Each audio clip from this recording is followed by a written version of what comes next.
मेरा पाश भस्म हो गया।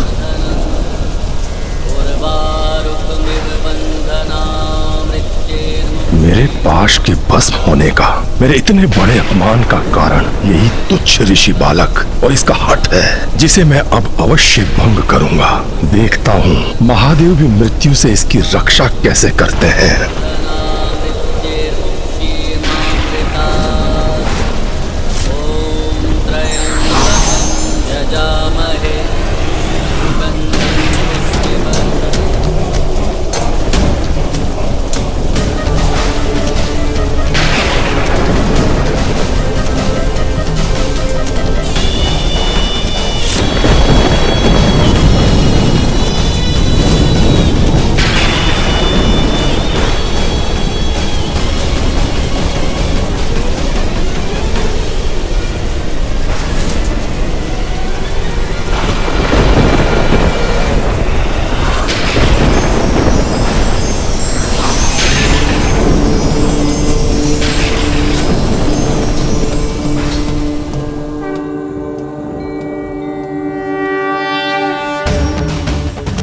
महादेव, माता,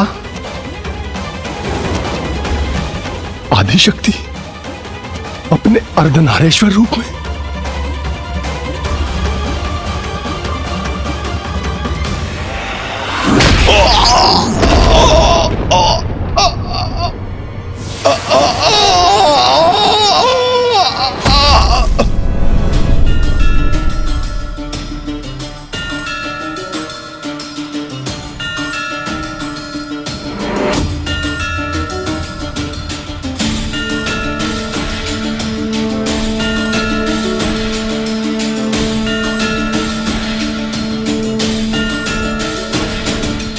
पुत्र मार्कंडे, तुम्हारी भक्ति निर्मल, शुद्ध है, पावन है। स्वामी के प्रति तुम्हारा अटल विश्वास अद्भुत है, अपूर्व है पुत्र मार्कंडे। यमराज, तुम्हारे अहंकार के दंड स्वरूप आज मेरे हाथों तुम्हारा अंत होगा काल देवता।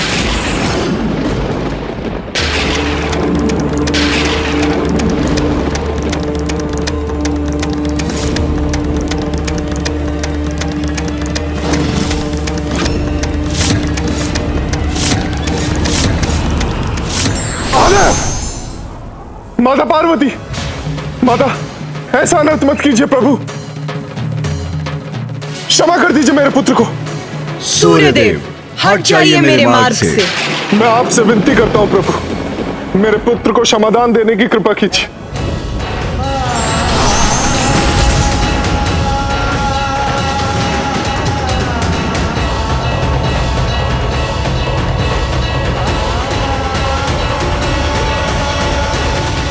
क्षमा कीजिए महादेव, क्षमा कीजिए। माता, यम को यमराज के पद पर प्रतिष्ठित आपने किया। आपने ही मृत्यु के नियमों को निर्धारित किया है। माता, तनिक विचार कीजिए, यदि काल का अंत हो गया तो मृत्यु का चक्र भी समाप्त हो जाएगा और संसार में असंतुलन उत्पन्न हो जाएगा। मैं निवेदन करता हूं, जगत जननी है आप, जगत पिता है आप, यम को क्षमा कर दीजिए, अपनी संतान पर दया कीजिए।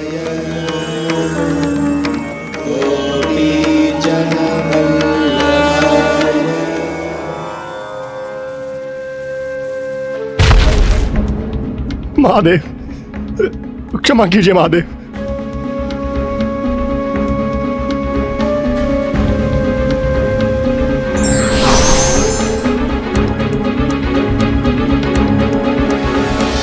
मुझसे बहुत बड़ा अपराध हुआ है महादेव, मुझे क्षमा कीजिए माता, मुझे क्षमा कीजिए।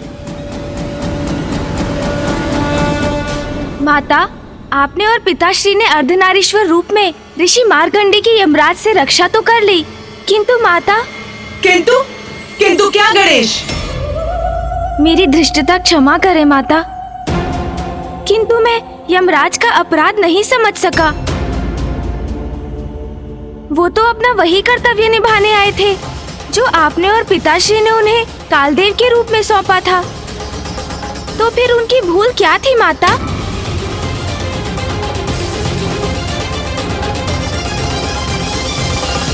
हाँ माता, वो तो आपके ही आदेश का पालन करने के लिए प्रस्तुत हुए थे कि समय आने पर मनुष्य की मृत्यु का होना विधि का विधान है। फिर अपने विधान पर अडिग रहकर यमराज ने कोई अपराध कैसे किया माता? गणेश, कार्तिकेय, यदि प्रश्न तर्क संगत है, उचित है, तो उसे पूछने में संकोच नहीं होना चाहिए। उस दिवस हमसे क्षमा याचना करने के पश्चात यमराज ने भी महादेव से यही प्रश्न किया था। तो माता, पिताश्री ने उन्हें क्या उत्तर दिया? महादेव ने कहा, यम, तुम यही जानना चाहते हो ना कि तुमसे क्या अपराध हुआ? तो सुनो, तुम्हारी पहली भूल मार्कंडे के प्राण को यमलोक ले जाने के लिए तुम्हारा यमदूतों को भेजना, जबकि यह स्पष्ट है संतों ऋषियों के प्राणों को हरने के लिए तुम्हें स्वयं आना चाहिए था। माता भैरवी द्वारा निर्धारित नियमों के अनुसार संतों ऋषियों की आत्माओं को लेने आपको स्वयं जाना चाहिए। यदि प्रत्येक ऋषि और संत के प्राण हम स्वयं लेने जाएंगे तो यमलोक की व्यवस्था कौन संभालेगा?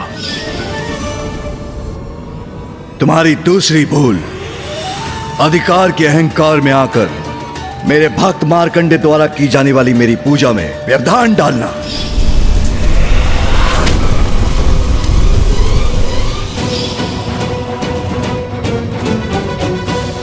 जिसमें तुमने तनिक भी संकोच नहीं किया। तुम यदि चाहते तो कुछ क्षण प्रतीक्षा कर सकते थे, किंतु तुमने वो नहीं किया। तुम्हारी तीसरी भूल तुम्हारी भ्रांति की कि तुम सभी को मृत्यु प्रदान कर सकते हो, यहां तक कि ब्रह्मदेव, इंद्रदेव आदि को भी प्रभावित कर सकते हो, किंतु कोई तुम्हारे प्राण नहीं हर सकता। जब मृत्यु समक्ष होती है तब तुम तो क्या, मैं ब्रह्मदेव और इंद्रदेव की भी नहीं सुनता। तुम्हारे इन तीनों अपराधों के दंड हेतु मैं तुम्हारा वध करने के लिए प्रेरित हुआ। और स्वामी को, स्वयं महादेव को अपने पाश से स्पर्श करने का दुस्साहस करना।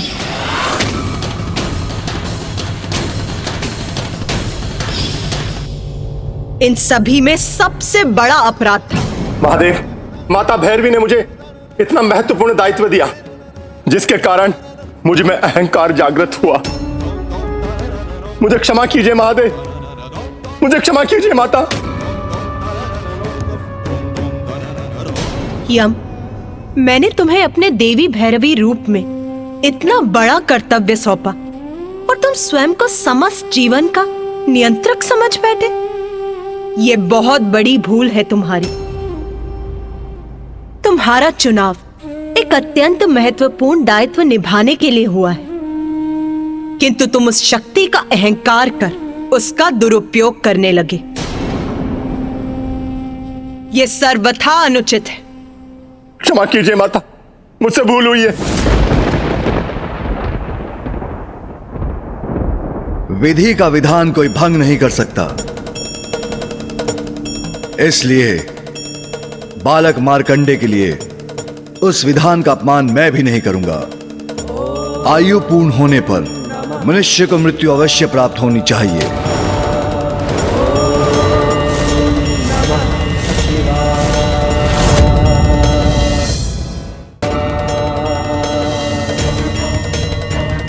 उमा, स्मरण कीजिए, मैंने मार्कंडे के पिता ऋषि मृकेंडु को पुत्र प्राप्ति का वरदान प्राप्त करने के लिए क्या कहा था? मैं तुम्हें ऐसे अनेकों पुत्र दे सकता हूं वत्स, जिनकी आयु 100 वर्ष की होगी,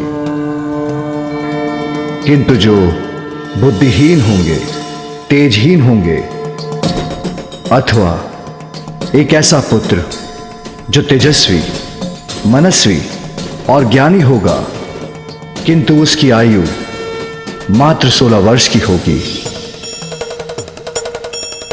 इसलिए मैं वरदान देता हूं कि आज के बाद मार्कंडे की आयु 16 वर्ष से अधिक कभी नहीं होगी। 16 वर्ष से अधिक कभी नहीं होगी। 16 वर्ष से अधिक कभी नहीं होगी।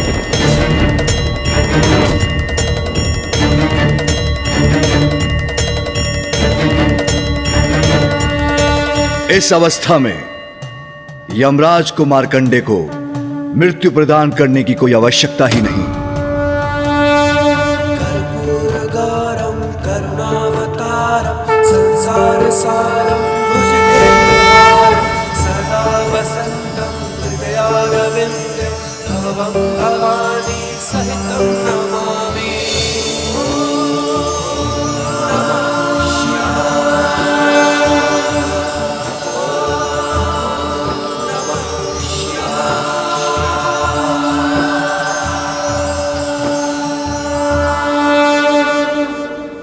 आज से संसार के अंत तक बालक मार्कंडे की आयु में कोई वृद्धि नहीं होगी।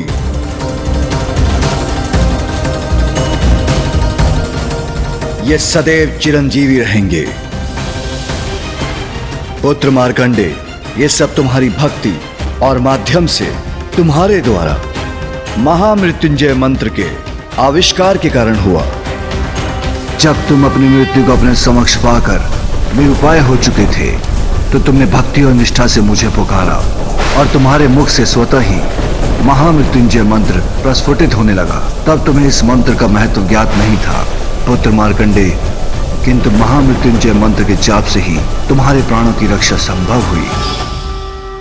और आज मैं ये भी घोषणा करता हूं कि जो भी महामृत्युंजय मंत्र का जाप करेगा उसकी अकाल मृत्यु कदापि नहीं होगी। उसकी अकाल मृत्यु कदापि नहीं होगी। वो भीषण रोगों से भी मुक्ति पाएगा।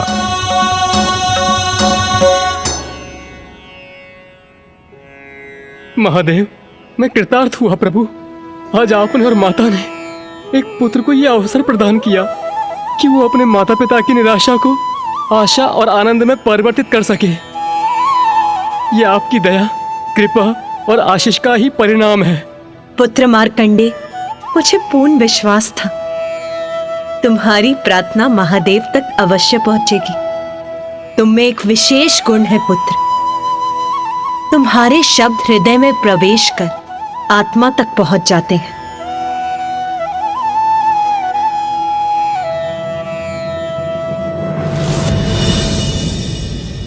यह सब आप ही की लीला का चमत्कार है। आप ही का आशीर्वाद है माता। माता, आपकी लीला तो अपरंपार है। अब सृष्टि का चक्र तो पूर्ण हो चुका था ना माता, क्योंकि अब तो माता भैरवी के रूप में आपने मृत्यु की भी रचना कर दी थी। अर्थात अब समय आने पर सभी प्राणियों की मृत्यु के पश्चात उनका यमलोक जाना निश्चित हो गया, जहाँ वो पश्चाताप और साधना कर अपने कर्मों के अनुसार उचित लोक में प्रवेश करेंगे। तो अब तो संसार में पूर्णता थी ना माता? नहीं, नहीं, नहीं। अभी तक अच्छे और बुरे कर्मों का फल मृत्यु के बाद ही प्राप्त होता था, किंतु अब महादेव, नारायण और ब्रह्मदेव की इच्छा थी कि एक ऐसा विधान बने जिससे जीवों को उनके कर्मों का फल उनके जीवन काल में ही प्राप्त हो। मुझे त्रिदेवों का ये प्रस्ताव स्वीकार नहीं था, किंतु मेरे अगले स्वरूप की स्वीकृति प्राप्त करने के लिए उन्होंने मेरे साथ एक छल किया। त्रिदेवों ने आपके साथ छल किया माता? जिसके परिणाम स्वरूप मैंने अपने स्वामी के साथ त्रिदेवों को उचित पाठ सिखाया। माता ने उचित पाठ सिखाया त्रिदेवों को? ऐसा क्या छल किया था त्रिदेवों ने जिससे माता उन्हें दंडित करने के लिए विवश हो गई? गणेश, तुम अपनी जिज्ञासा शांत करने हेतु यहाँ उपस्थित ब्रह्मदेव और नारायण से ही क्यों नहीं पूछ लेते कि कैसा छल किया था उन्होंने मेरे साथ?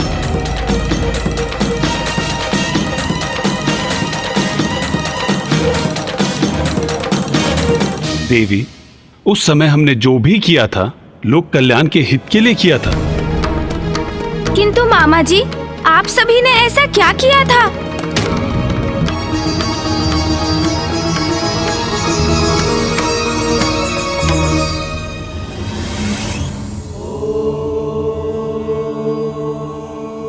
माधव, माधव टमाटर दीजिए, माधव इस बार टमाटर दीजिए। आदत ऐसी भूल नहीं होती माधव। बाहर कैसा कोलाहल है ये? इतने दीन स्वर में क्षमा याचना क्यों कर रहे हैं तोतला जी? कदाचित मुझे स्वयं जाकर देखना चाहिए। माधव टमाटर दीजिए, मैं वतन देता हूँ। आदत ऐसी भूल नहीं होती माधव, टमाटर दीजिए माधव। नाथ, स्वामी, प्रणाम माता। प्रणाम माता।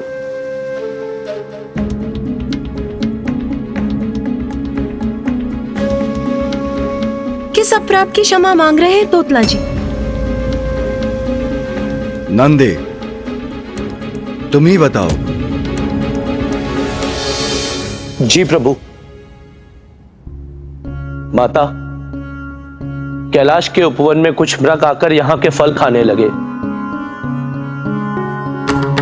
तोतला ने उन्हें देखा और उन्हें वहां से भगाने के लिए कंकड़ फेंककर उन्हें आहत करने लगा।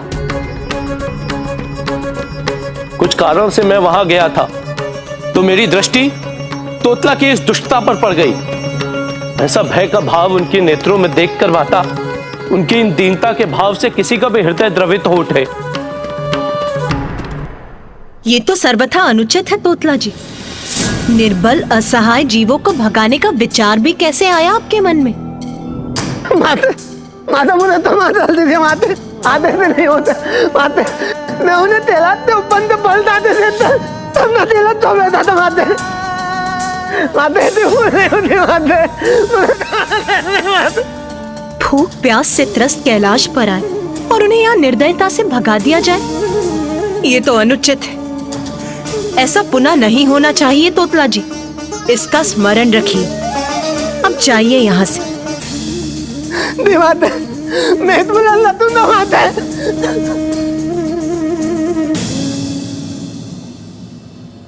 उमा, आपने मात्र चेतावनी देकर जाने दिया तोतला को।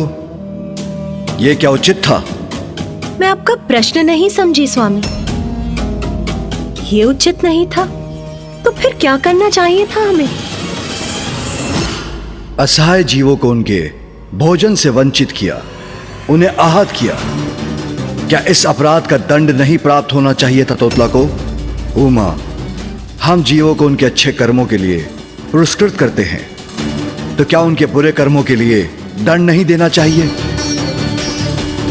जिससे वो पुनः वही भूल, वही अपराध ना करें? अपनी भूल उन्हें स्मरण रहे और वो दंड के भय से बुराई का त्याग कर अच्छाई का मार्ग अपनाए। जैसे तोतला, यदि आप उसे क्षमा करने के स्थान पर दंडित करती तो भविष्य में धीरज खोने पर भी वो दंड का ध्यान कर कभी ऐसी निर्दयता नहीं कर सकेगा। नाथ, कर्मों का फल तो सभी भुगतते हैं। यही सृष्टि का नियम है जो मैंने स्वयं स्थापित किया है। उमा, वो मृत्यु के उपरांत होता है, किंतु जीवों के जीवन काल में नहीं। यदि उनके जीवित रहते उनके कर्मों के परिणाम उनके समक्ष आ जाए तो जीव अवश्य अपनी भूल सुधार कर अच्छे कर्म करने के लिए प्रेरित होंगे। नाथ, आप पिता हैं, आपका हृदय कठोर हो सकता है, किंतु मैं मां हूं। सभी जीव मेरी संतानें हैं। उन्हें पीड़ा होती है तो अश्रु मेरे बहते हैं। मैंने ही यमलोक की रचना कर वहां यमराज को स्थापित किया है, किंतु उनके द्वारा दंडित आत्माओं की चित्कार विचलित करती है मुझे। जब वही सहना मेरे लिए कठिन है तो मैं अपनी संतानों को उनके जीवन काल में दंडित करने का आपका सुझाव मैं कैसे स्वीकार कर सकती हूँ स्वामी? नहीं प्रभु, ये मुझसे कदापि नहीं होगा।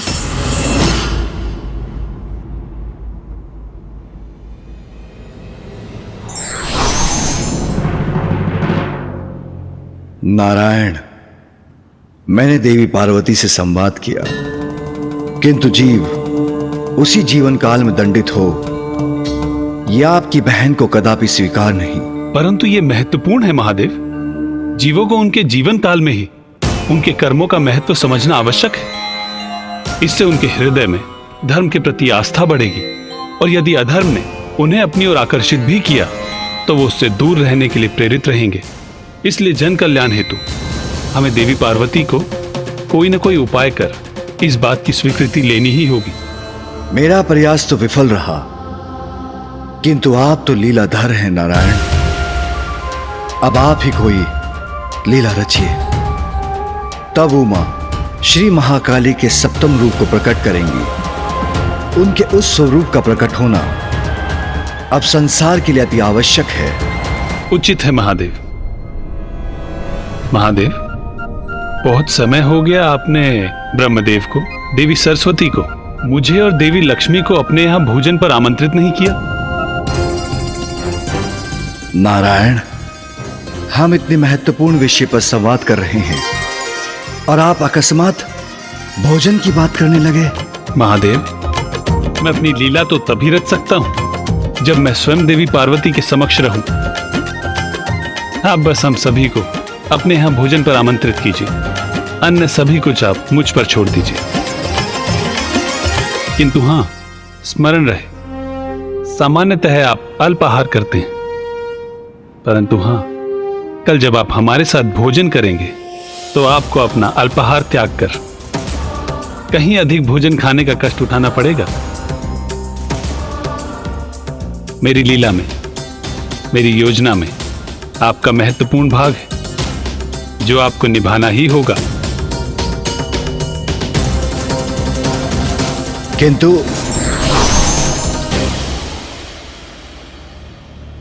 अधिक भोजन जो मैं कभी नहीं करता, किंतु नारायण का कहा भी नहीं टाल सकता मैं।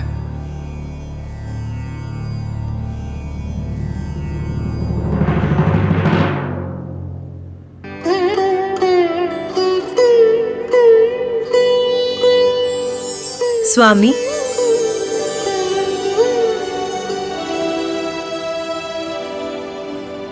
स्वामी, आप ध्यान में लीन हो जाते हैं तो सब कुछ भूल जाते हैं, आहार करना भी।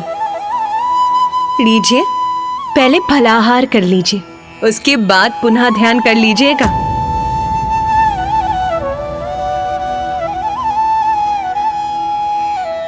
उमा, मैं तुम्हें बताना भूल गया, मैंने ब्रह्मदेव और नारायण को देवी सरस्वती और देवी लक्ष्मी के साथ कल भोजन के लिए आमंत्रित किया है। ये तो बहुत उत्तम समाचार है, बहुत आनंद आएगा। किंतु आपने उन्हें आमंत्रित कर लिया और आप मुझे अब बता रहे हैं। मुझे अभी कल की व्यवस्था आरंभ करनी होगी, मेरे पास समय नहीं है। मैं अभी जाके गढ़ों को उनके कार्य सौंपती हूँ।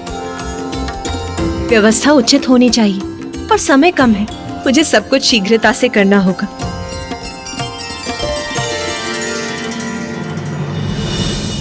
कल जब आप हमारे साथ भोजन करेंगे तो आपको अपना अल्पाहार त्याग कर आपको आवश्यकता से कहीं अधिक भोजन खाने का कष्ट उठाना पड़ेगा।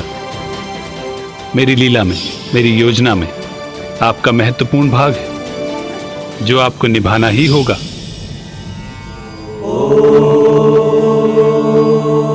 ज्ञात नहीं कैसी लीला रच रहे हैं लीलाधर नारायण, किंतु कल उनके कहे अनुसार अत्यधिक भोजन करने के लिए मुझे आज उपवास रखना ही होगा। अच्छा, मामा जी ने लीला रची थी, वो भी भोजन को केंद्र बनाकर।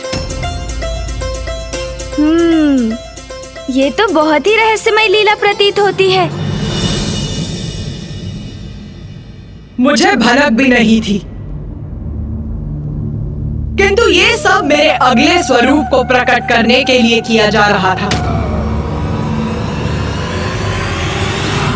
गणेश, तुम्हारे मन में पुनः एक प्रश्न की उपस्थिति का भान हो रहा है मुझे। पूछो, शीघ्र पूछो अपना प्रश्न। माता, आप ही संसार की जन्मदायिनी हैं, सर्वज्ञ हैं, किंतु फिर भी आप मामा जी नारायण की योजना नहीं समझ सकी।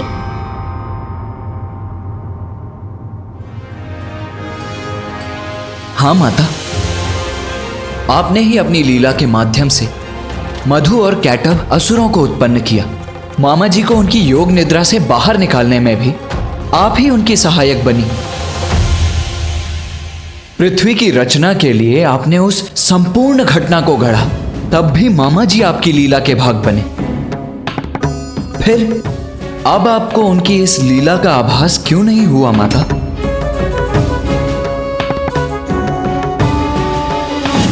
उत्तम उत्तम प्रश्न पूछ रहे हो तुम दोनों। श्री महाकाली के रूप में मुझसे कुछ नहीं छिपता, क्योंकि तब मेरी चेतना निर्गुण रूप में सर्वाधिक सशक्त होती है, किंतु पार्वती रूप में मेरी ही चेतना शरीर से बंध कर मेरे ही द्वारा निर्धारित नियमों से सीमित हो जाती है। तब मोह और भावनाओं से प्रेरित होता है मन, मेरी सतर्कता का हवास होता है, और इसीलिए तब लीलाधर नारायण अपनी लीला से मुझे प्रभावित करने में सफल हुए। फिर क्या हुआ माता? क्या फूफा जी, बुआ जी, मामा जी और मामी जी सभी भोजन करने कैलाश आए? हाँ गणेश, भोजन के लिए सभी का कैलाश आगमन हुआ, और तभी आरंभ हुआ नारायण की इस लीला का। मेरा अगला महाविद्या स्वरूप धूमावती है।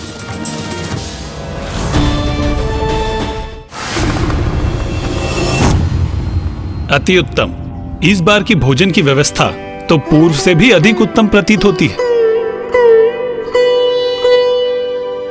भोजन को देख के ही उसके स्वाद का अनुमान लगाया जा सकता है। देवी पार्वती, जब हमें महादेव ने भोजन के लिए आमंत्रित किया तो हम सभी को अत्यंत प्रसन्नता हुई, क्योंकि हमारे दायित्वों की व्यस्तता में इस प्रकार भेंट का आनंद लेने का अवसर हमें प्राप्त नहीं होता है। इतने स्वादिष्ट व्यंजन देखकर मुझे तो बहुत भूख लग रही है। आप दोनों आपस में वार्तालाप बंद कर भोजन आरंभ कीजिए। देवी, यदि आपको भूख लगी है तो आप प्रारंभ कीजिए ना। आपकी भूख से हमारे वार्तालाप का क्या संबंध है? संबंध तो है भ्राता नारायण। पति पत्नी तो एक दूसरे के पूरक होते हैं। यदि उन दोनों में से कोई एक भी भोजन ना करे तो दूसरा कैसे कर सकता है? इसीलिए जब तक आप भोजन का शुभारंभ नहीं करेंगे, मेरी भाभी देवी लक्ष्मी भोजन कैसे ग्रहण करेंगी? उचित, तो लीजिए हम आरंभ करते हैं।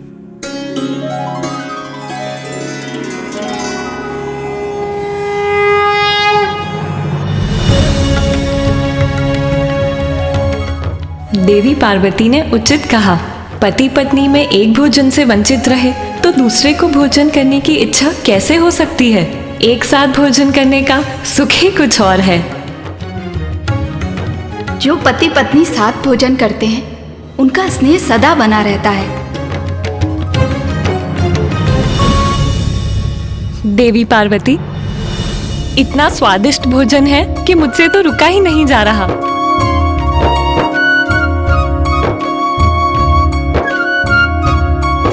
देवी पार्वती, अब बस भी कीजिए। नंदी और अन्य गण हमारी सेवा करते रहेंगे, आप भी हमारे साथ भोजन कीजिए। देवी सरस्वती, मैं अपनी थाल कभी नहीं लगाती। स्वामी भोजन के बाद अपनी थाल में जो छोड़ देते हैं मैं वही ग्रहण करती।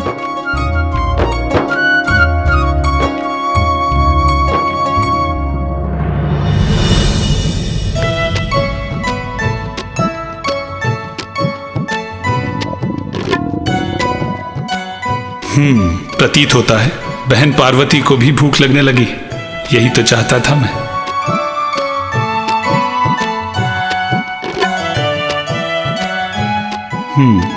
यही उचित समय है मेरी लीला के प्रारंभ का।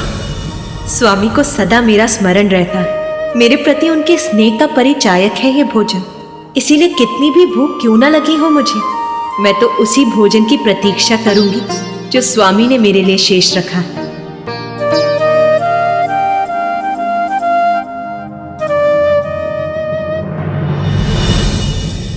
महादेव, आपने वचन दिया था कि आज आप अधिक मात्रा में भोजन करेंगे, तो फिर आप अपनी थाल पर भोजन क्यों छोड़ रहे हैं? क्योंकि नारायण, मैं तो सदा उमा के लिए भोजन शेष रखता हूं। महादेव, आज आप देवी पार्वती के लिए भोजन कदापि शेष नहीं रखेंगे। नारायण, ये आप क्या कह रहे हैं? भोलेनाथ, आज कोई प्रश्न नहीं। जब आपने सब मुझ पर छोड़ा है तो मेरी लीला मेरे अनुसार ही होने दीजिए।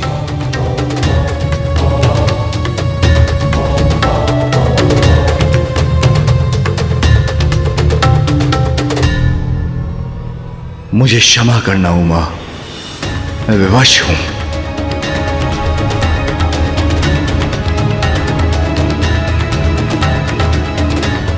नारायण को वचन दिया है, इसलिए मुझे ऐसा करना ही होगा।